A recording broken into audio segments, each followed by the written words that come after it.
Nakon uživanja u Grabenu ostali smo i dalje u centru Beča. Slovenski arhitekt i urednik časopisa Outsider s austrijskom adresom otvorit će nam vrata stana u predivnoj baroknoj zgradi.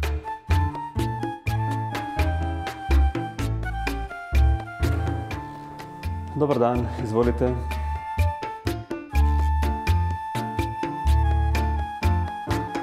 Nahajamo se v stanovanju stare dunajske meščanske hiše, velikem 130 kvadratnih metrov.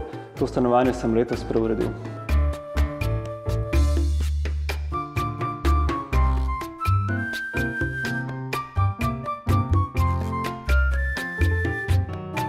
Prostor je u potpunosti renoviran i od jednog mračnog stana s puno prostorija dobiven je velik, otvoren prostor.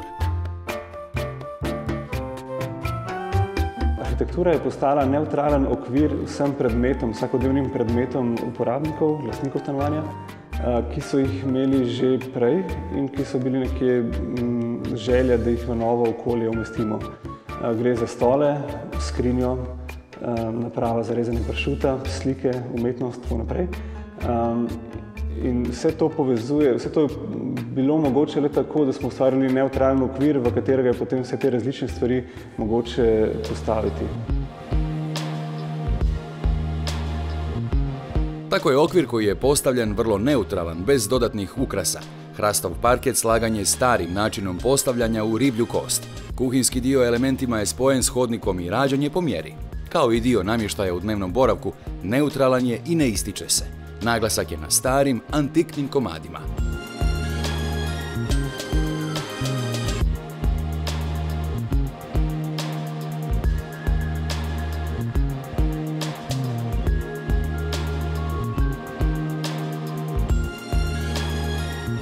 Stropi v stanovanjih iz tega obdobja so zelo visoki, približno 4 metre.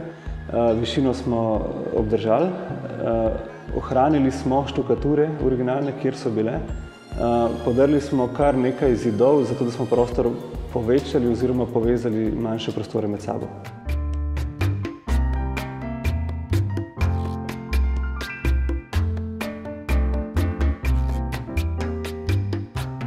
U tamni dio smješteni su kupaonica, kuhinja i višenamjenski ormar.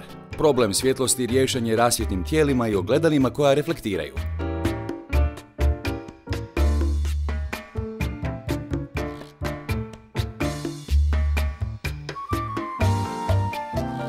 Vse funkcije stanovanja so združene tako na enem mestu in preostanek stanovanja nastane kot white cube, v katerega stanovalci vnašajo svoje vsakodnevne predmete, ki so jih imeli že iz prejšnjega stanovanja, in to ustvarja barvitost tega stanovanja.